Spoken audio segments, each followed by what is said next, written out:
Dr. Jeff Lehrman, podiatrist, certified coder, and consultant to APMA's Health Policy and Practice Department.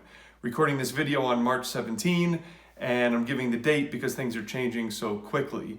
During this pandemic, we may have the opportunity or the need to provide remote services for our patients, and there are 3 ways that we can do that. The first 2 ways were outlined in APMA's webinar titled Non-Face-to-Face Services, which was sent out this morning. The first method in that webinar was telephone evaluation and management services, which are the codes we can use if we use telephone only. The second was online digital evaluation and management services, and we can use those codes if we use online digital communication. That does not include video. The problem with those 2 options is a lot of Medicare contractors and other payers don't reimburse for them.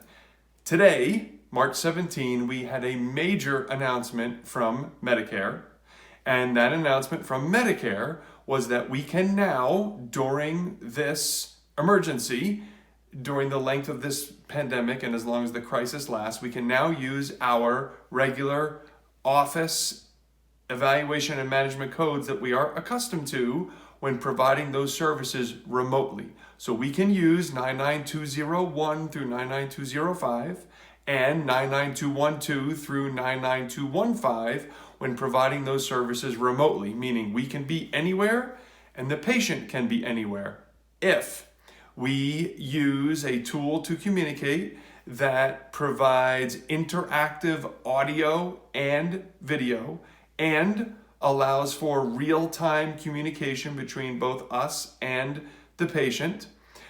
During this time, we are allowed, if we choose to waive or reduce any cost sharing, any patient responsibility for those services. HIPAA requirements for those types of communication have been waived as long as we are providing these services in good faith. Medicare even gave us examples of FaceTime and Skype as tools that we can use. It's not restricted to those. Those were just examples. We do not need any modifiers when submitting these codes. The place of service should be 02, and we can use these codes when providing evaluation management services for any medically necessary pathology. It does not necessarily have to be something coronavirus related. Everything we just laid out is in place throughout the duration of this public health emergency. To learn more, visit apma.org.